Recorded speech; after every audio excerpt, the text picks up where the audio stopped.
الحمدللہ محرم الحرام کا مہینہ چل رہا ہے۔ مسلم شریف کی روایت ہے کہ محرم الحرام یہ اللہ کا مہینہ ہے، شہر اللہ الحرام، اللہ کا مہینہ ہے۔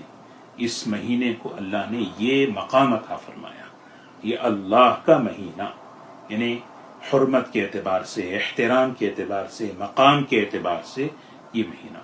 ایک روایت میں ہے جس طرح فرض نماز کے بعد سب سے بہترین نماز تہجد کی یعنی رات والی نماز ہے، اسی طرح رمضان المبارک کے بعد سب سے بہترین روزے محرم کے روزے ہیں، سب سے بہترین روزے۔ یہ محرم الحرام یہ اتنا حرمت والا، احترام والا مہینہ، اس کی بہت سی وجوہات ہیں۔ ایک تو اللہ تعالیٰ نے اس کو اپنی رحمت کے لیے اور برکت کے لیے اللہ نے منتخب فرمایا، کہ اللہ نے اس مہینے کو قبول فرمایا، اور اللہ تعالیٰ نے اسلامی سال کو اسی مہینے سے شروع فرمایا، اور اس مہینے میں روزوں کی ترغیب دی۔ ایک اشارہ ہے اس میں کہ ایک مسلمان اپنی زندگی کی ترتیب کس طرح بنائے، عمل سے، نماز سے، روزوں سے، تلاوت سے شروع کرے۔ اللہ تعالیٰ نے اس مہینے کو اپنا مہینہ فرمایا، اللہ تعالیٰ نے اس مہینے کو اپنی رحمت اور برکت کے لیے قبول فرمایا، تو ہمیں اس بات کا اہتمام کرنا ہے کہ ہم اس مبارک مہینے کے اندر اعمال کرنا ہے، روزہ رکھیں، تلاوت کریں، اس چیز کا اہتمام کریں۔ ایک چیز تو دوسرا جو ہے نا، اس مبارک مہینے کا ایک دن ہے عاشورہ۔ عاشورہ کہتے ہیں عربی میں 10واں دن۔ یہ بہت ہی مبارک دن ہے، اللہ نے اس دن کو قبول فرمایا، منتخب فرمایا، یہ اللہ کا انتخاب ہے۔ جیسے جمعہ کے دن کو اللہ نے منتخب فرمایا، رمضان کو اللہ نے منتخب فرمایا۔ اس کا انتخاب دیکھیں، روایت میں آتا ہے کہ تمام انبیاء علیہ السلام اس عاشورہ کے دن روزہ رکھتے تھے۔ اگر کوئی اس دن روزہ رکھے تو کتنی بڑی سعادت کی بات ہے۔ کوئی پیغمبر ایسے نہیں ہے، مصنف ابن ابی شیبہ کی روایت ہے، ہر پیغمبر نے عاشورے کا روزہ رکھا، اور اس دن کا احترام بہت زیادہ ہوتا تھا۔ اس کی بڑی تاریخی باتیں ہیں کہ غلاف کعبہ کو بدلا جاتا تھا اسی دن، قریش مکہ اس دن کا بہت احترام کرتے تھے، لیکن حضور اکرم صلی اللہ علیہ وسلم کا معمول تھا رمضان المبارک کے روزے فرض ہونے سے پہلے عاشورے کا روزہ بہت اہتمام سے رکھتے تھے، کیونکہ یہ روزہ فرض تھا۔ اور جب رمضان المبارک کے روزے فرض کر دیے گئے، اس کی فرضیت کو منسوخ کر دیا گیا، اب اس روزے کو سنت مستحب قرار دیا، تو اس لیے جو ہے یہ آنے والا جو دن ہے، اس دن ہمیں اہتمام کے ساتھ روزہ رکھنا ہے۔ صحیح روایت میں آتا ہے کہ فرمایا حضور صلی اللہ علیہ وسلم نے، یہ ھذا یوم عظیم، اللہ کے رسول صلی اللہ علیہ وسلم فرماتے یہ بہت ہی عظمت والا دن ہے، بہت بڑا دن ہے۔ اللہ نے حضرت موسیٰ علیہ السلام کے ذریعے بنی اسرائیل کو فرعون کے ظلم سے اللہ نے نجات عطا فرمائی۔ آج بھی امت جو ہے بہت پریشان ہے، مختلف طریقوں سے امت جو ہے الجھنوں میں، پریشانیوں میں، اللہ کی ناراضگی کی شکلوں میں، آفتوں میں پھنسی ہوئی ہے۔ نجات دینے والا کون ہے؟ اللہ ہے، نجات دینے والا اللہ۔ تو ہم بہت اہتمام کے ساتھ توبہ کریں، استغفار کریں، روزہ رکھیں، اور اللہ سے معافی مانگیں اور اللہ سے مدد مانگیں۔ اللہ تعالیٰ اپنی قدرت بتا رہے ہیں، جس طرح سالوں سال بنی اسرائیل فرعون کے ظلم و ستم میں پھنسی ہوئی تھی، اللہ نے اپنی قدرت سے عاشورے کے دن اللہ نے ان کو نجات دی۔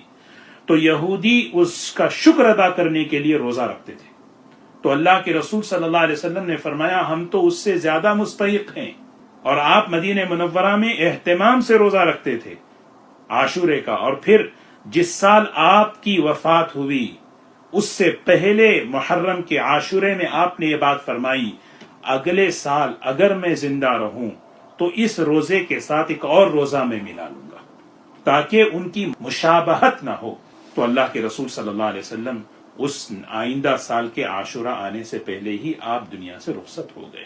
اسی لیے دو کام ہمیں کرنا ہے۔ ایک کام اس عاشورے کا روزہ ہمیں رکھنا ہے۔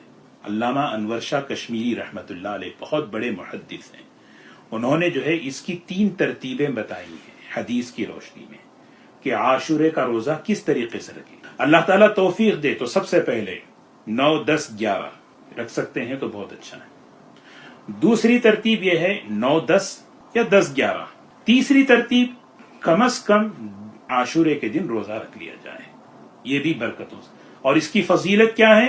اللہ کے رسول صلی اللہ علیہ وسلم نے فرمایا کہ جو شخص عاشورے کا روزہ رکھے میں اللہ سے امید رکھتا ہوں اللہ اپنی رحمت سے اس کے پچھلے سالوں کے گناہوں کو اللہ معاف کر دیتے ہیں. تو اللہ نے موقع دیا ہے روزہ رکھنا. روزہ رکھنے کا مطلب کیا ہے؟ وہ دن ہمارا روزے کے ساتھ گزرے، عمل کے ساتھ گزرے، توبہ کے ساتھ، تلاوت کے. کیونکہ روزہ صرف روزہ نہیں ہے، ایک پیکج ہے. جب آدمی روزہ رکھتا ہے گناہوں سے بچتا ہے، آدمی روزہ رکھتا ہے توبہ استغفار کرتا ہے، دعاؤں میں وقت لگتا ہے. ہاں، اور اس کے ساتھ ساتھ ہم جو ہے روزہ رکھتے ہیں. رمضان میں جیسے روزہ رکھتے ہیں تو زکوٰۃ نکالتے ہیں، صدقات نکالتے ہیں. اس دن ہم اللہ کے راستے میں خرچ کریں.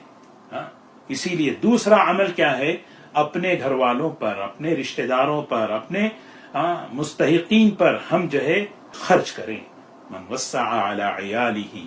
امام بہقی رحمۃ اللہ علیہ بہت بڑے محدث ہیں، اس حدیث پر فرماتے ہیں جو شخص عاشورے کے دن اپنے گھر والوں پر وسعت کرے گا، یعنی ان پر خرچ کرے گا، اللہ تعالیٰ پورے سال اس کے رزق میں برکت عطا فرمائیں گے.